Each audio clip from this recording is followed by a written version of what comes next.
think that's quite a long introduction. Saya mikir itu perkenalan yang cukup panjang. I feel very embarrassed that he has given, Preacher Budianto has given me such a long introduction. Saya rasa agak kemalu bahwa Pendeta Budi perkenalan saya dengan begitu panjang. Thank you very much for the introduction so that at least the congregation here know a little bit about me. Dan berterima kasih untuk pengenalannya. Jadi jemaat di sini tahu lebih mengenal saya juga. So before I share the word of God with you, I'd like to greet all of you in the name of Jesus. Sebelum saya berbagi khotbah hari ini, saya akan ucapkan selamat ke semua yang hadir di sini malam ini. I'm a little bit surprised when I hear that this is a special service. Saya agak terkejut saat saya dengar ini adalah kebaktian istimewa. I think to you it's not a special service because you come for service anyway. Untuk saya mungkin kalian ini bukan suatu kebaktian yang istimewa karena biasa kalian juga datang ke kebaktian. So I think the special service is, for me, is a special service. Tetapi untuk saya adalah kebaktian keistimewaan. I'm very happy. This is a special service because this is the first time I am speaking at Bandung Church. Dan saya sangat senang dan ini adalah pertama kali saya akan berkhotbah di Gereja Bandung. Although I have come to Bandung before, but this is the first time I stand here to share the word of God with you. Walaupun saya pernah datang ke Bandung, ini adalah pertama kali saya berbagi khotbah di Bandung. So this service is special to me. Ini kebaktian adalah spesial untuk saya. And also because you people are special people. Dan karena kalian juga adalah orang yang istimewa. In Christ there's no east or west. Di dalam Kristus tidak ada timur atau barat. But in Christ there is special people.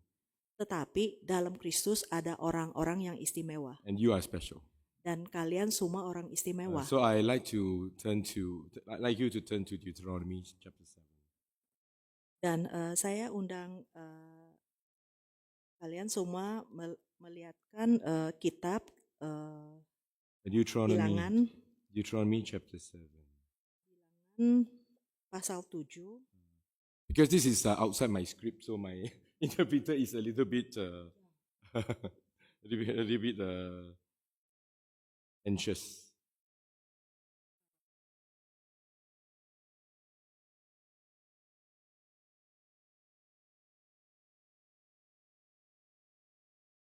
Sorry, because I see istimewa, I must explain istimewa. Deuteronomy. Ulangan, Ulangan. Chapter 7.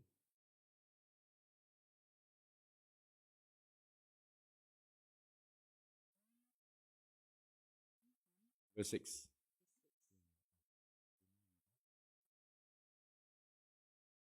Ulangan pasal 7 ayat 6. Sebab engkaulah umat yang kudus bagi Tuhan Allahmu, engkaulah yang dipilih oleh Tuhan Allahmu dari segala bangsa di atas muka bumi untuk menjadi umat kesayangannya.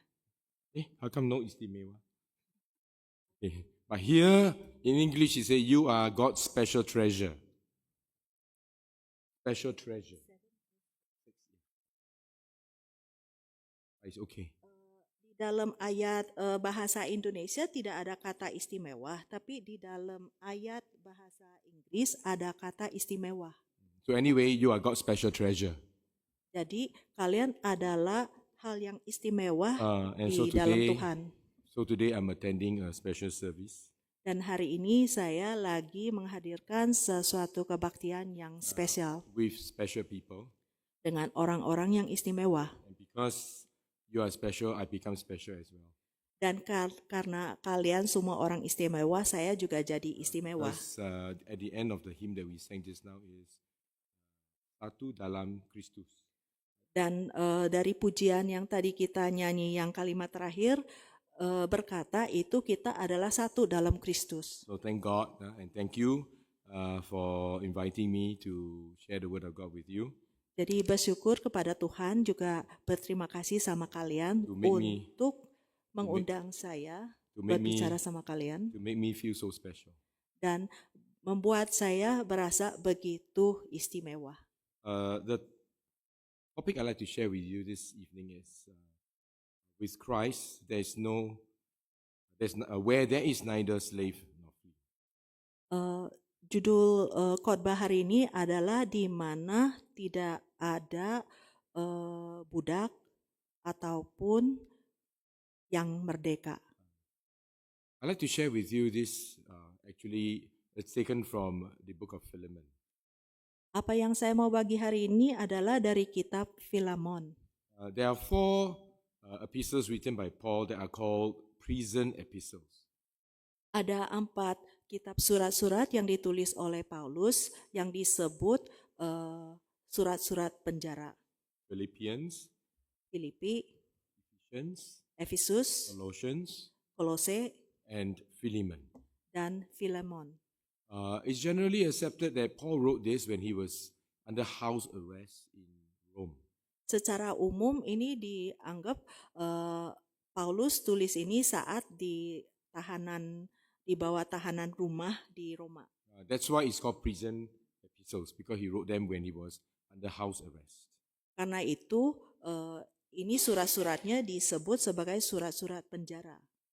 If Ephesians, Colossians, and Philippians are found in the Bible, I can understand.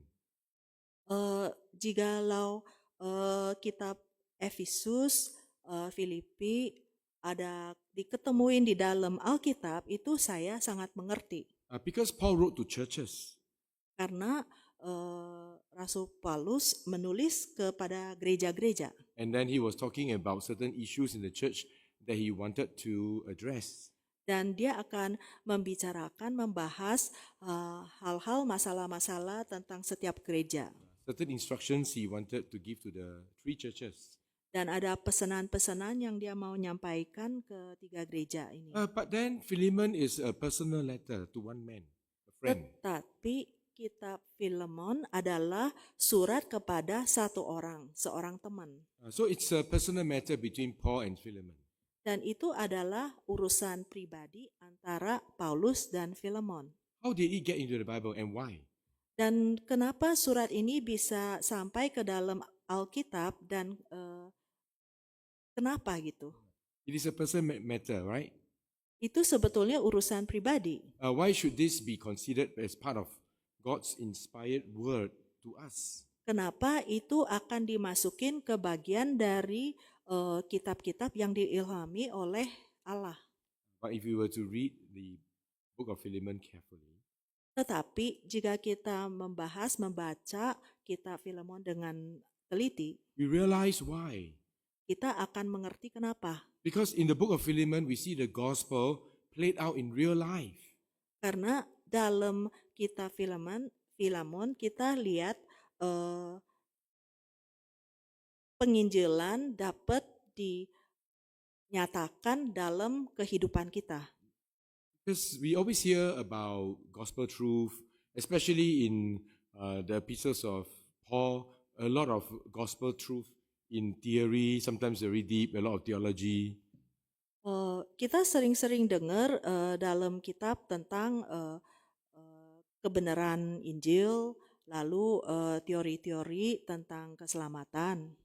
But this time in the book of Philemon, tetapi ini kali di kitab Filemon, the gospel, the truth of salvation is not in theory. It is something that is acted out in real life.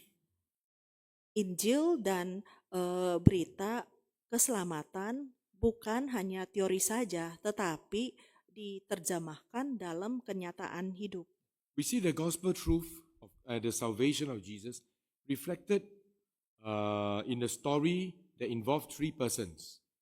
Kita lihat kebenaran keselamatan Kristus dalam cerita yang melibatkan 3 tokoh. 3 main characters. 3 tokoh utama, Paul, Paulus, Philemon, Filemon, and Onesimus. dan Onesimus. And Onesimus was someone who had very low standing in society. He was a slave. Dan Onesimus ada seorang yang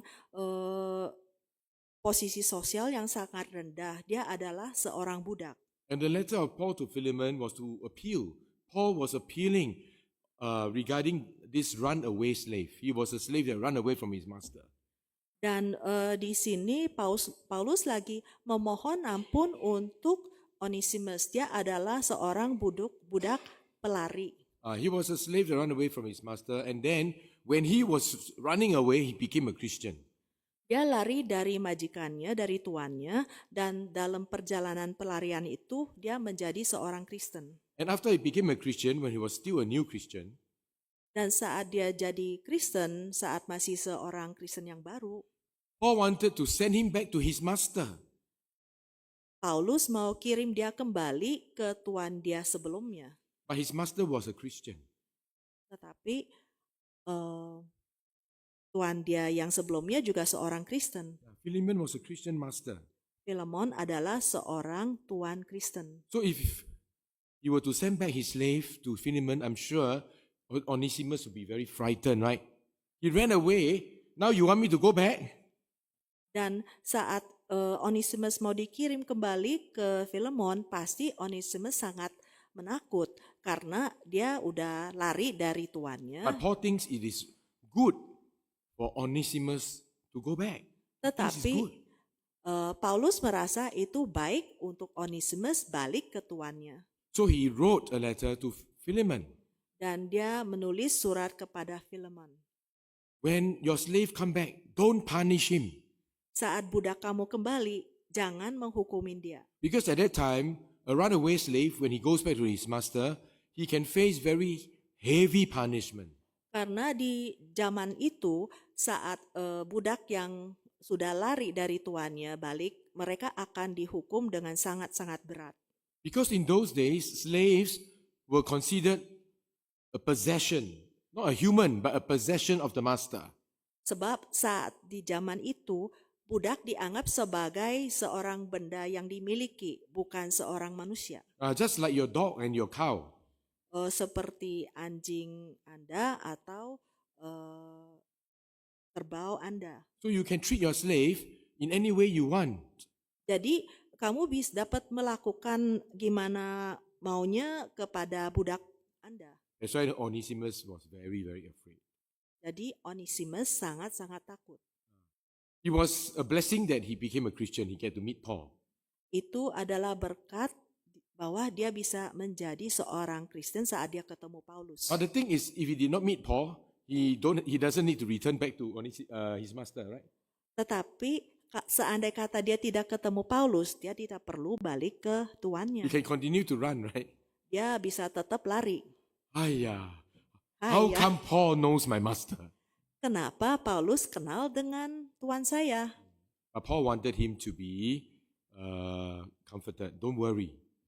Tetapi Paulus ingin Onesimus dapat dihiburkan I'm going to dan write tidak to your takut. master.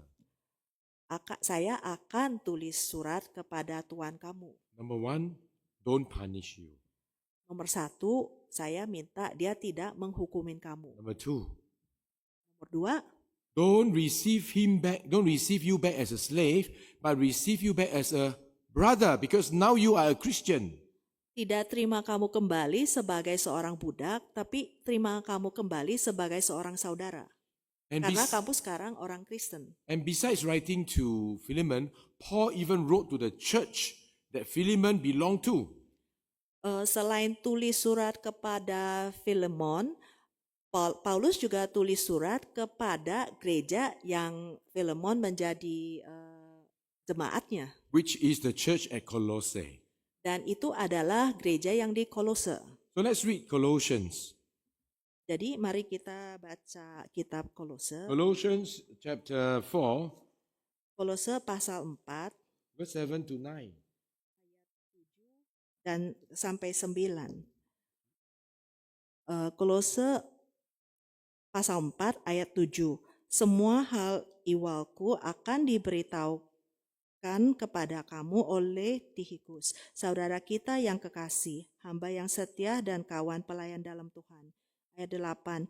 Ya kusuruh kepadamu dengan maksud supaya kamu tahu akan hal ilwah kami dan supaya ia menghibur hatimu. Ayat 9, ya kusuruh bersama-sama dengan Onesimus, saudara kita yang setia dan kekasih, seorang dari antaramu. Mereka akan memberitahukan kepadamu segala sesuatu yang terjadi di sini. He wrote to the church in Colossae to introduce new member Onesimus to them. Dia tulis surat kepada gereja di Kolose untuk memperkenalkan anggota-anggota baru, jemaat baru kepada gerejanya. He says Onesimus is one of you. Onesimus is from Colossae. Dan di sini dia menceritakan, dia kenalkan Onesimus adalah saudara antara kalian, salah satu dari kalian. I don't know if Onesimus was born in Colossae. Saya tidak tahu apakah Onesimus melahirkan di Kolose Is he really from Colossae? dan apakah dia benar dari Kolose. But because he belonged to Philemon, Tetapi karena dia adalah budak Filemon, so Paul introduced Onesimus as a brother of Colossian church. jadi Paulus mengenalkan Onesimus sebagai seorang saudara gereja Kolose. And when he introduced Onesimus, he introduced him together with Tychicus. Dan saat dia perkenalkan Onesimus, dia juga memperkenalkan Tychicus. And Tychicus was a fellow minister, a worker of God. Dan Tychicus adalah seorang pejabat pengurus di gereja. So he says, Tychicus, a beloved brother, a faithful minister. Dan di sini dibaca, Tychicus, saudara kita yang kekasih, hamba yang setia, A fellow servant of the Lord. dan kawan pelayan dalam Tuhan. But after that, when he introduced Onesimus, he did not say a slave. Tetapi saat dia perkenalkan Onesimus, dia tidak mengatakan berkata budak. He also said a faithful brother and a beloved brother. Tetapi dia pakai kata-kata saudara kita yang setia dan yang kekasih. Who is Onesimus? He's only a slave. Siapalah itu Onesimus? Dia hanya seorang budak. And he's a bad slave. He ran away. Dan dia adalah seorang budak yang jahat Why karena give him- dia lari Why give dari him the tuannya. respect and introduce him together with a faithful servant of God, Tychicus? Tychicus, Onesimus. Why together? Tetapi kenapa beri dia kehormatan seperti ini dan diperkenakan barengan dengan seorang hamba yang setia? But he called Onesimus a faithful brother. Not just a brother, but a faithful brother and a beloved brother. Tetapi Paulus sebut Onesimus sebagai seorang saudara kita yang setia dan yang kekasih. At that time, the people were still very conscious about social status.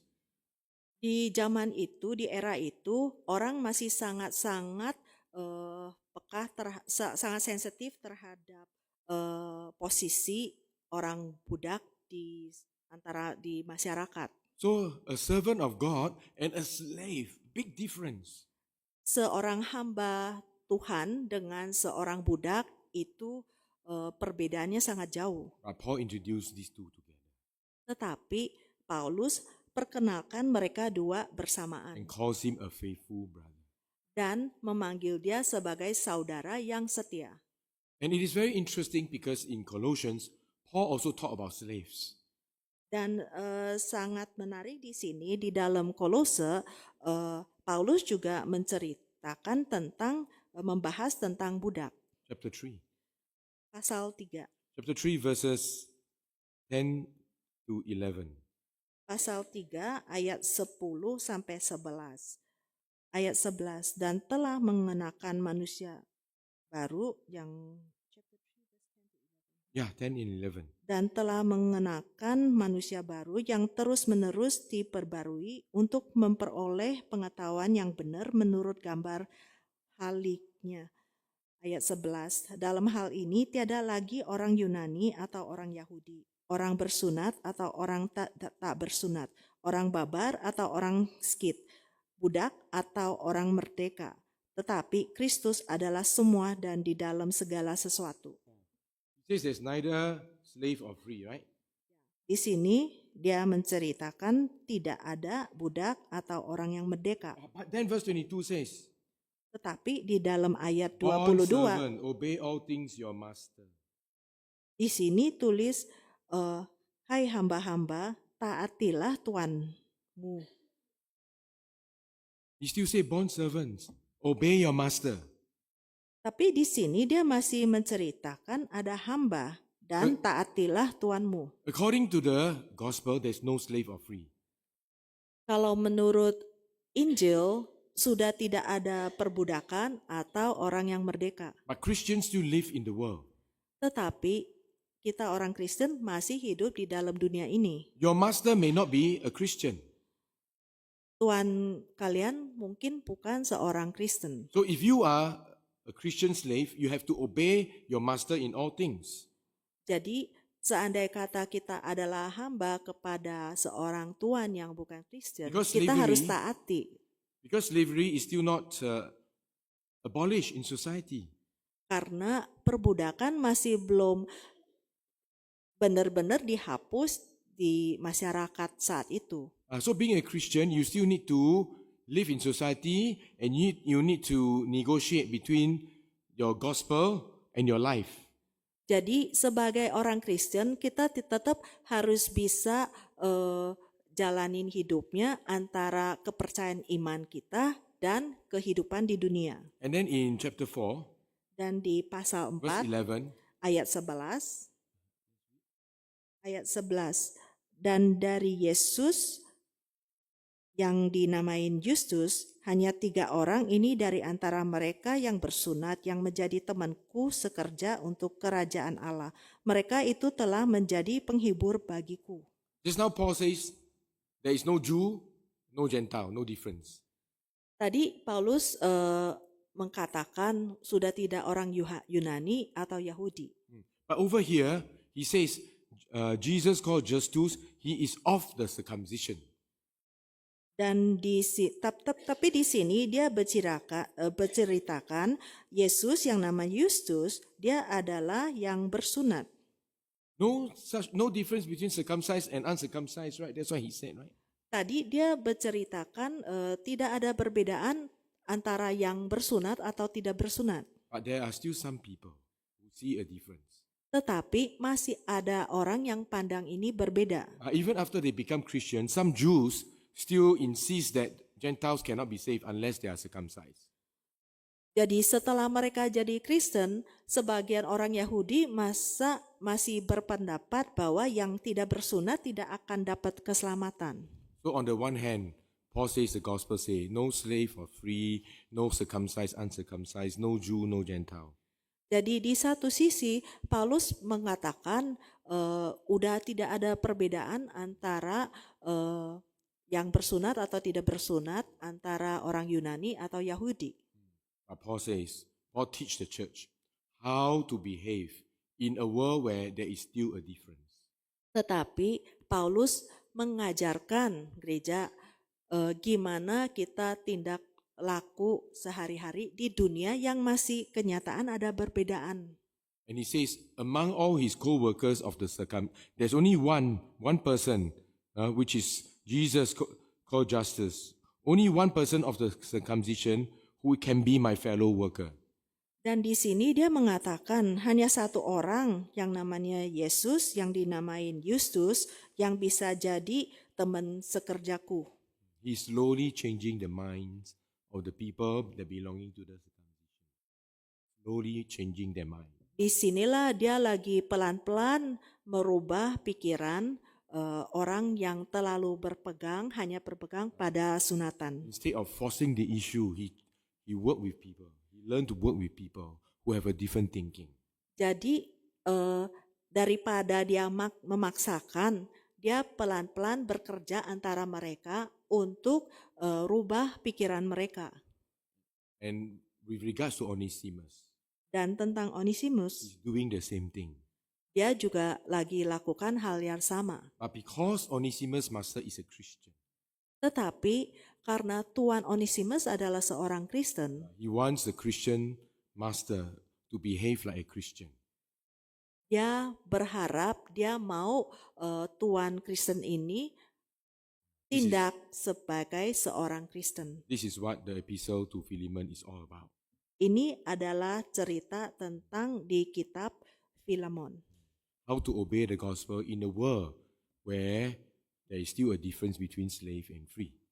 Gimana tetap taatin Injil, di mana tetap ada perbedaan di dalam dunia ini. And this is very beautifully addressed in the epistle to Philemon. Dan di sini ditanganin dengan sangat indah. So let's look at these three main characters. Mari kita lihat ini 3 tokoh utama. Paul, Paulus, Philemon, Filemon, and Onesimus. dan Onesimus. Let's first look at Paul. Mari kita belajarin Paulus dulu. Turn to the book of Philemon, Mari kita lihat kitab Filemon chapter 1, verse 1. ayat 1. How did Paul introduce himself? Paulus gimana perkenalan dia sendiri? He says, I'm a prisoner of Christ. Dari Paulus seorang hukuman karena Kristus Yesus. He viewed his house arrest in Rome, his imprisonment in Rome, in a positive way. Dia memandang tahanan rumah dia secara positif. I am an apostle. Saya adalah seorang rasul I am a servant of Christ. dan saya adalah hamba Tuhan. How hamba can Rome Kristus. make me a prisoner? Gimana Roma bisa membuat saya jadi satu tahanan rumah? If you look at it this way, you'll be very negative. Seandai kata kita memandang dari sudut ini, kita akan jadi sangat negatif. Paul can accept a spiritual reality in the midst of a social reality. These two are in conflict, but he can accept it. Paulus dapat menerima keadaan kenyataan di mana kepercayaan imannya dan keadaan realita di dalam dunia itu bertolakan. And he wants to look at Onesimus in the same way. Dan dia mau memandang Onesimus dengan cara yang sama. In Christ, he's free. Di dalam Kristus dia adalah seorang yang merdeka. In the world, he's a slave. Tapi di dunia dia adalah seorang budak. So now Paul introduced himself. I am also a bondsman. Dan di sini Paulus perkenalkan sendiri sebagai seorang hukuman. I am a bondsman pleading on behalf of another bondsman. I'm same in the same boat. Dan saya adalah seorang budak yang lagi memohon untuk seorang budak lain. I am not someone who is higher than him and helping someone who is lower than me. Saya bukan seseorang di posisi yang lebih tinggi lagi bantu seseorang dengan posisi yang lebih rendah. I am someone who is in the same position as him, and I'm helping someone who is on the same level. Dan saya sebetulnya lagi membantu seorang dengan posisi yang sama dengan saya When we help other people, di level yang sama. How do Saat we- kita bantu how do orang, we see ourselves? kita gimana memandang kita sendiri. I'm stronger than you. That's why I can help you. Saya adalah lebih kuat dari Anda, jadi saya bisa bantu Anda. I'm more intelligent than you. You don't know what to do. I know what to do. You listen to me. Saya lebih pintar dari kamu kurang pintar, jadi kamu dengerin ke saya. Or sometimes we may not say it, but in our heart, we think we are better than the one we are helping. Seringkali mungkin kita tidak mengungkapkannya tetapi di dalam hati kita rasanya begitu. So the way we speak will be different. Jadi saat kita bicara itu akan berbeda. And when after you have helped the person, Dan setelah membantu orang itu, in your heart, you will expect some kind of respect, some kind of dan dalam hati kita akan menuntut sesuatu kehormatan dari orang tersebut atau sesuatu ucapkan terima kasih dari orang tersebut. but that's not how Paul chose to help. Tetapi ini bukan cara Paulus membantu Onesimusnya. In fact, he mentioned his imprisonment 5 times directly in this letter.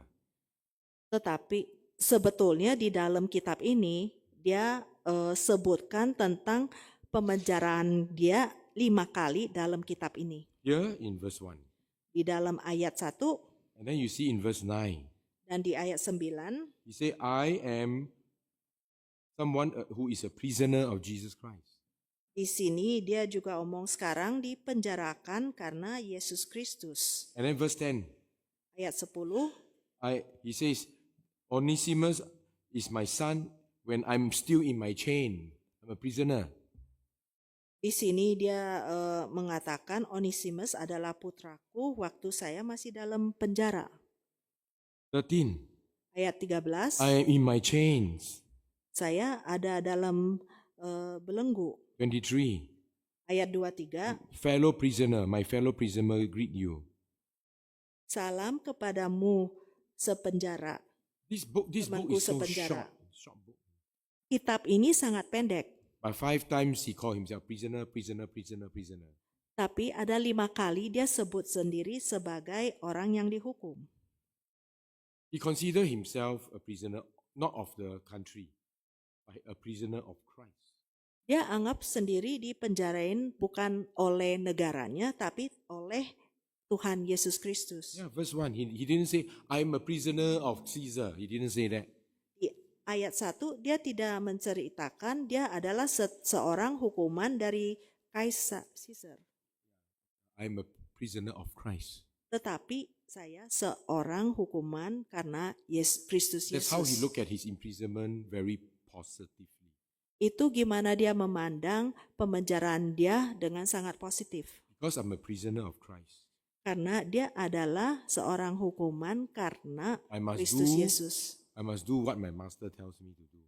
Dan saya harus melakukan apa yang Tuhan saya perintahkan. Because I'm a prisoner of Christ. Karena saya adalah seorang hukuman karena Kristus. I can teach Onesimus how to be a brother and a slave to Philemon.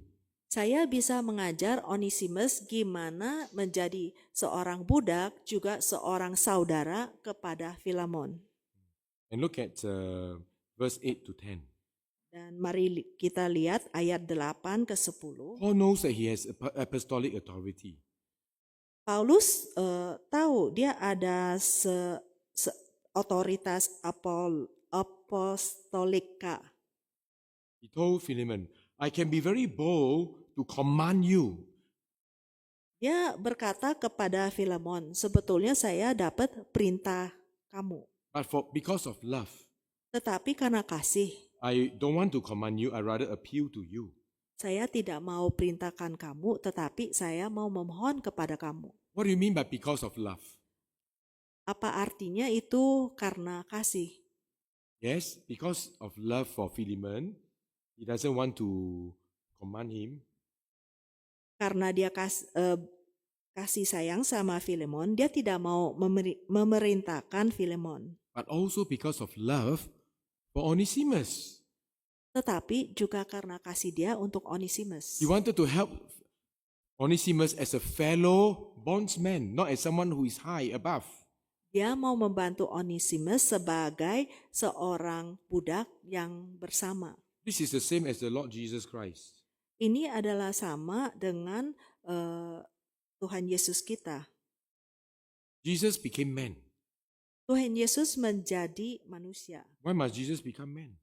Kenapa Tuhan Yesus harus menjadi manusia? Kenapa? Because he wants to be in the same situation as us. Karena dia mau ada di dalam situasi yang seperti kita. We have weakness. Kita ada kelemahan. God does not have weakness. Allah tidak ada kelemahan. But when Jesus becomes man, Tetapi saat Tuhan Yesus Kristus jadi manusia, he had weakness. dia ada kelemahan. He had fear. Dia ada What ketakutan. happened in the Garden of Gethsemane? Apa yang terjadi di kebun Getsemani? His blood. His sweat dropped down like great drop of blood.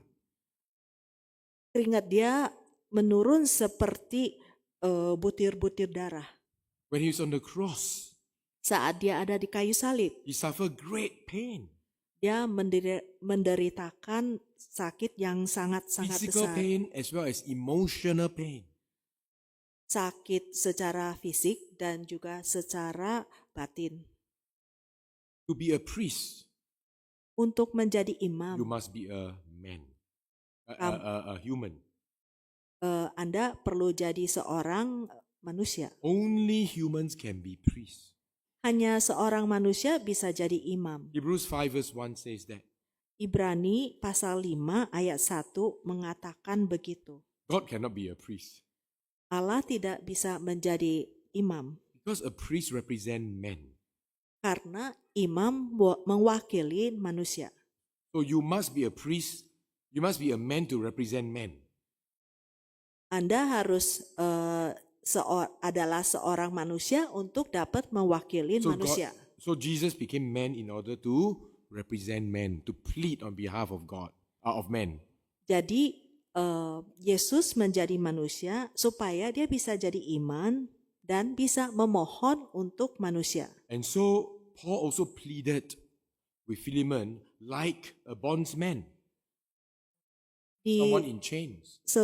Dengan serupa Paulus juga memohon kepada Filemon untuk Onesimus. So this is a picture of the gospel, Dan ini adalah gambaran Injil. not in theory, Bukan teori saja, in practice. tapi dalam praktek. Jesus had the authority to do a lot of things, Yesus ada otoritas, kuasa untuk melakukan but he banyak gave hal. up his authority. Tetapi dia melepaskan kuasanya. Paul says, I have the authority to demand you, Philemon. Paulus di sini juga berkata, saya sebetulnya ada otoritas untuk memerintahkan kamu. So you have Paul, Philemon, Onesimus. Jadi kita adalah Paulus, Filemon, Onesimus. Where did Paul put himself? Dan Paulus menempatkan dia sendiri di mana? Not above Philemon. Bukan di atas Filemon. He put himself here together with Onesimus. Dia menempatkan dia sendiri sama dengan Onesimus. Isn't that what Jesus did? Apakah itu bukan apa yang Yesus So you lakukan? see, the gospel in the picture really acted out in the life of Paul and Onesimus. Jadi di sini kita dapat lihat itu Injil benar-benar dapat jadi hidup dalam cerita Onesimus ini. That's why in chapter 4 of Hebrews, Jadi di pasal 4 dalam Ibrani pasal verse 4 15, ayat it 15, says, we don't have a high priest that is so high up, cannot understand us. kita bukan punya seorang imam besar yang tidak dapat turut merasakan kelemahan-kelemahan kita. At all points, he's tempted like us. He's weak like us. Every single point like us. Di semua titik, semua sudut dia juga ada kelemahan seperti kita. Chapter 2 also say the same thing. Ayat 2 juga menceritakan yang sama. Chapter 2 verse 14 says, Pasal 2 ayat 14, because we are of flesh and blood, he also become flesh and blood. karena kita dari darah dan daging, dia juga jadi sama dengan kita menjadi darah dan daging. Because we are afraid of death. Dan karena kita sangat takut terhadap kematian, So Jesus tastes death for us. Yesus mencicipkan kematian untuk kita. To release us from the fear of death. Untuk ilangin ketakutan kita terhadap kematian. So we see Paul becoming like Jesus. Jadi kita lihat Paulus adalah seperti Yesus. The second person we will look at is Onesimus. Tokoh kedua yang kita akan belajarin adalah Onesimus. We see Paul as a bondsman. Kita lihat Paulus sebagai seorang hukuman, How about Onesimus? orang hukuman. How about Onesimus? Tapi Onesimus gimana? Paul made Onesimus a useful vessel. Paulus menciptakan Onesimus menjadi sebuah bejana yang berguna. Verse 11. Kita Filemon ayat 11. He was once unprofitable to you, but now he's profitable not just to you, but to me and you. Dahulu memang dia tidak berguna bagimu, tetapi sekarang sangat berguna baik bagimu maupun bagiku. Onesimus, his name actually means useful, Nama Onesimus sebetulnya artinya berguna, bringing benefit to people. menguntungkan. But he was unprofitable in the past. Tetapi Di masa lalu dia tidak menguntungkan. Everybody wants a slave like Joseph Semua orang mau seorang budak seperti Yusuf in Potiphar's house, right? di dalam rumah Potifar. He was not a slave that is in his will. He was against his will, Dia menjadi seorang budak karena terpaksa, but he was profitable. tetapi dia sangat menguntungkan tuannya. Some people, when it is something that they don't like, they anyhow do, right? Not profitable. Seringkali orang-orang kalau udah terpaksa, dia melakukan tugasnya sembarangan. But Berarti Joseph- tidak berguna, tidak menguntungkan. But Joseph, although he didn't want to be a slave, but since he cannot help it, he might as well become useful, right? Tetapi untuk Yusuf, karena dia terpaksa dan tidak ada pilihan lain, dia memilih menjadi berguna. But Onesimus was not useful. Tetapi Onesimus tadi tidak berguna. Not only did he run away, Dia bukan hanya lari aja, but when he ran away, he must have taken things from his master's house. saat dia lari, dia pasti juga ada mencuri atau mengambil barang dari rumah tuannya. In those days, slave like to steal from the master. Di zaman itu seringkali budak yang lari mencuri barang dari rumah tuannya. That's why Paul wrote to Titus. Jadi Paulus juga tulis kepada Titus. You don't have to turn to it, but in Titus chapter 2, Kita nggak akan lihat pasalnya, tapi di Titus pasal 2, Paul tell Titus, Paulus cerita in ke your Titus. church, when you have slaves who become Christian, tell the slave, don't continue to steal. Di situ dia kasih ke Titus, di gereja kamu seandai kata ada orang budak yang menjadi Kristen, pesan ke mereka jangan meneruskan cara kebiasaan mencuri. That means to say it is very common for slaves to steal at that time. Itu berarti di zaman itu sangat umum untuk budak mencuri barang dari rumah tuannya. And then let's look at verse 18 here in Philemon. Dan mari kita lihat ayat 18 di dalam kitab Filemon, Verse 18 here. ayat 18. Paul says, now Onesimus is going back to you. If he has wronged you or he owes you anything, put that to my account.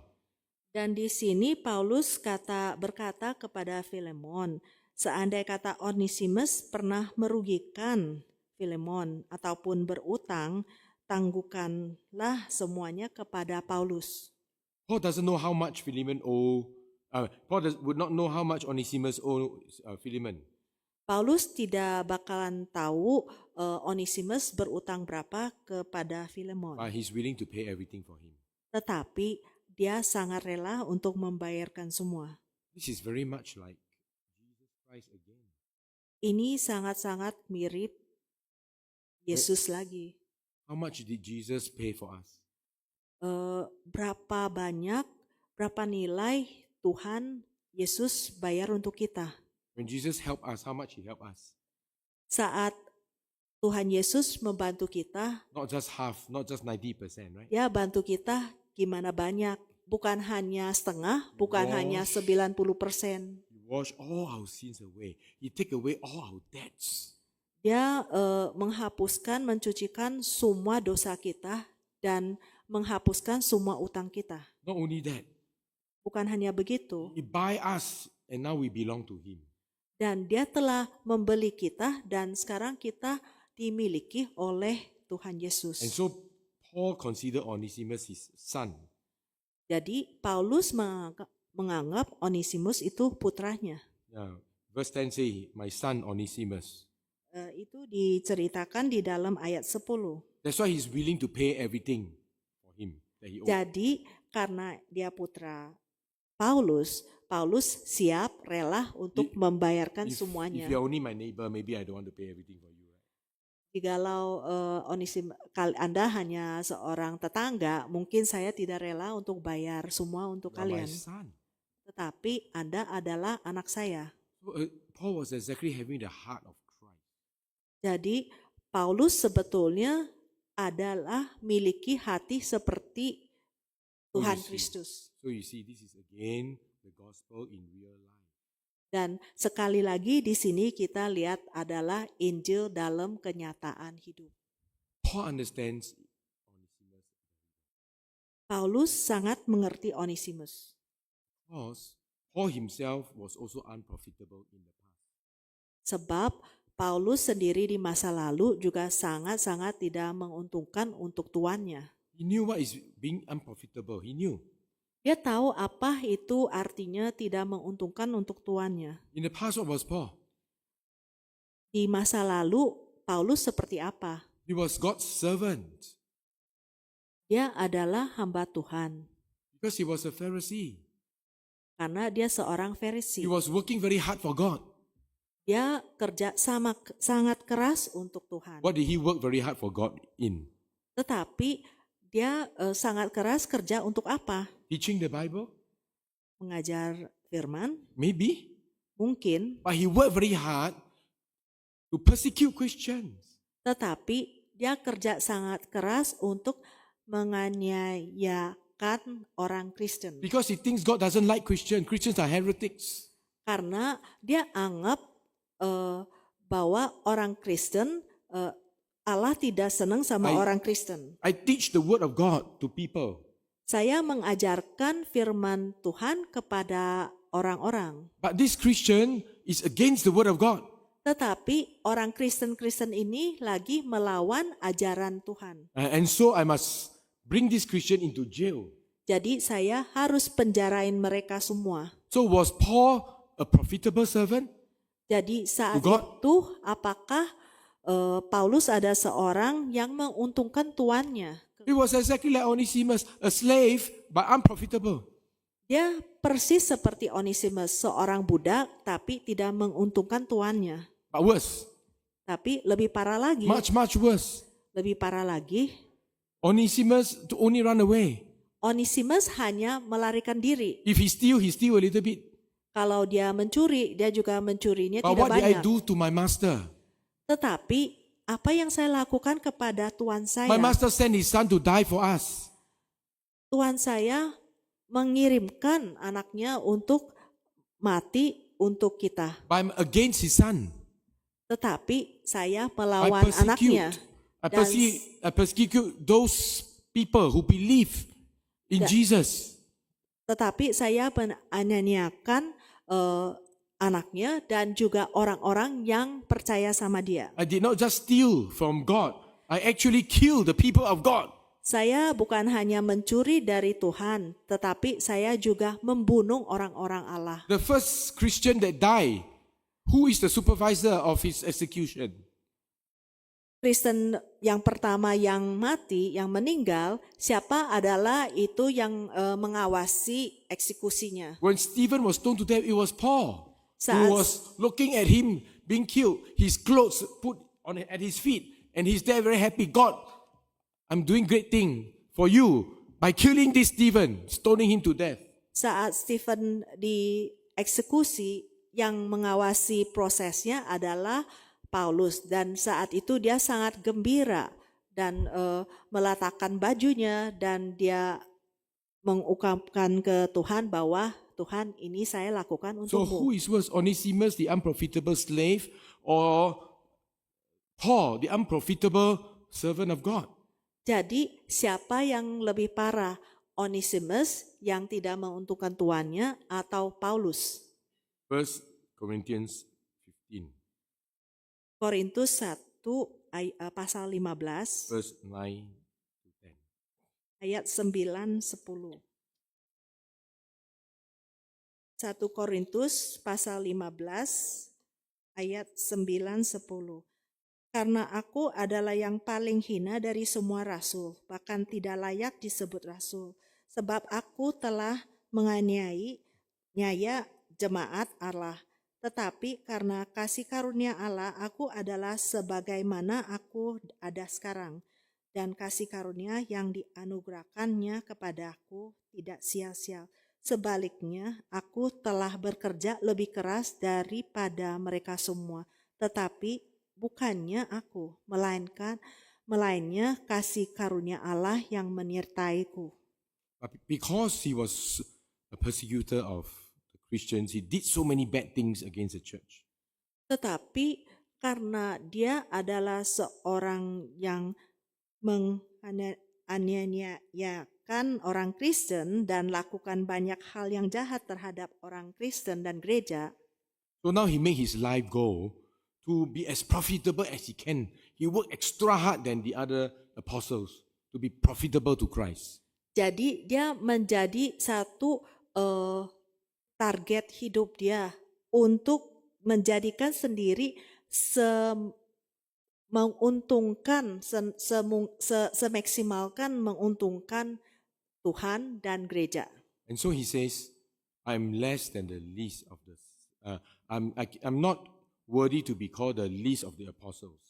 Jadi itu kenapa dia di sini mengatakan sendiri adalah yang paling hina dari semua rasul. When Paul say, "Oh, forget behind, move forward," we don't misunderstand him. Saat Paulus mengatakan lupa belakang dan kita menuju ke depan. What he means is forget all the thing he thinks is important. He thinks to forget his past glory.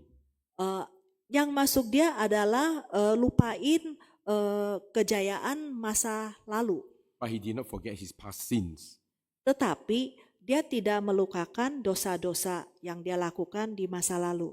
Yeah, he didn't forget that in the past he's so unprofitable. He didn't forget. Dia tidak melupakan bahwa di masa lalu dia begitu tidak menguntungkan. He keeps mentioning it in his letters. Di dalam surat-surat dia berulang-ulang kali menceritakan. To remind himself, I must be more profitable than other people. Untuk mengingatkan dia sendiri supaya dia akan lebih menguntungkan daripada yang lain semua. And he became more and more humble. Dan dia menjadi lebih merendah hati hari ke hari. In Ephesians chapter 3, Dalam Efesus pasal 3 verse 8. ayat 8. Efesus 3 ayat 8. He mentioned again he's a persecutor of the church. Dia di sini mengatakan lagi sendiri sebagai seorang yang persekusi orang gereja. This time he doesn't call himself apostle. Di sini dia tidak panggil sendiri sebagai seorang rasul. And this time he doesn't say the least of the apostle. He say less than the least of the saints. Di sini dia tidak hanya mengungkapkan sendiri sebagai rasul yang terhina, tetapi yang paling hina di antara segala orang kudus. Not least, but less than the least. Mungkin yang bahasa Inggris ada tambahan bukan hanya terendah, tapi lebih rendah dari yang paling rendah. And then in 1 Timothy Dan di 1 Timotius chapter 1, ayat 1, pasal 1, verse 15. ayat 15. This time he said, I'm number 1. Di sini dia sebut sebagai He cannot put sendiri. himself any more low. No more language to put himself low already. No more language to make himself less than the less than the less than the less. Cannot say, right? So this time he said, I'm number 1. I'm number 1 sinner. Di sini dia karena nggak bisa merendahkan diri lebih rendah lagi, dia pakai nomor satu dalam dosa. And lastly, we look at Philemon. Yang terakhir kita liatin tokoh Filemon. What's the meaning of Philemon? Arti Filemon itu apa? The word Philemon comes from the word phileo, which means love. Kata Filemon datang adalah dari kata filio, artinya kasih. This word is more special than agape, you know. Kata ini lebih istimewa dari agape. Agape is just love generally. Agape artinya adalah kasih secara umum. This phileo is to love with emotion. Filio To embrace. Filio adalah kita harus kasih dengan hati kita dan merangkul. In John chapter 5. Di dalam Yohanes pasal 5. When he says the Father loved Jesus. Di mana dikata bapaknya sayang sama anaknya. Using this word phileo. Disitulah itu kata filio yang dipakai. John 16. Di Yohanes pasal 16 the Father himself loved us Pasal 16 ayat 27 also. bahwa itu ayat Bapa saya kasih sama kita, di situ juga pakai kata filio, Also filio. Also filio. juga filio. So Philemon, your name means filio. You filio Onesimus now, ah? Jadi Filemon, kamu namanya filio dan kamu filio Onesimus sekarang. Because now Onesimus, he is exactly like his name, profitable. Jadi sekarang Onesimus seperti namanya adalah sangat menguntungkan. So Philemon, you must be like your name also, right?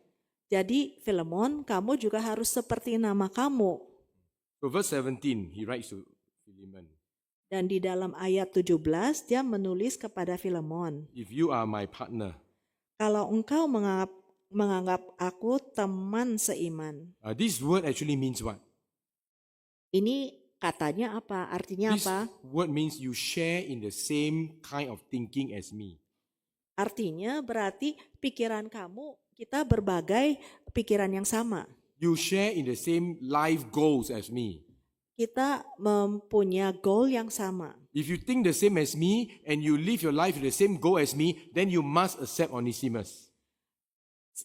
Seandai kata kamu ada seiman sama satu pikiran dengan saya dan satu goal hidupan seperti saya, kamu harus kasih dengan Onesimus. Verse 7, he calls Onesimus my brother.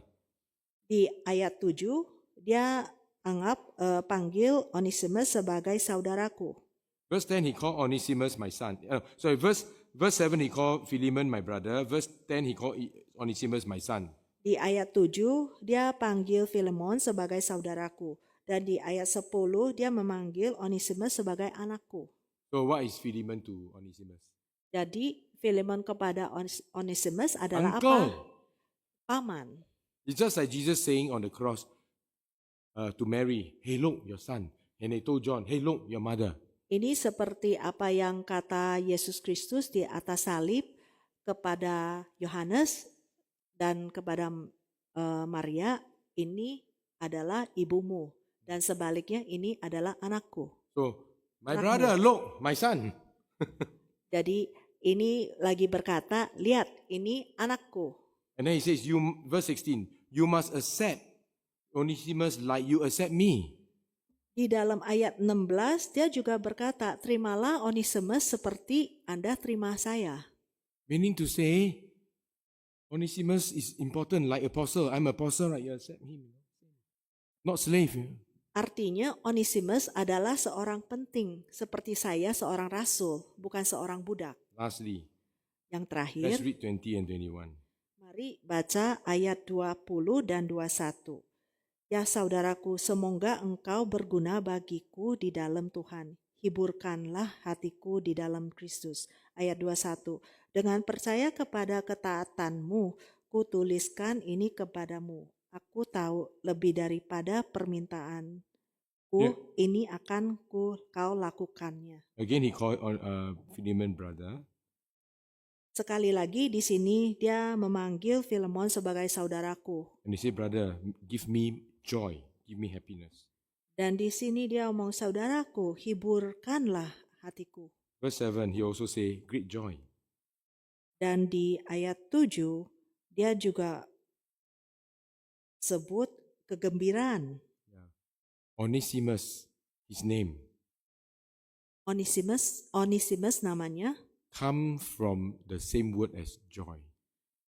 berakar dari kata yang sama yang artinya sukacita. When somebody is useful to me, Saat orang itu berguna untuk saya, means to say, I'm happy with him. berarti saya sangat senang dengan dia.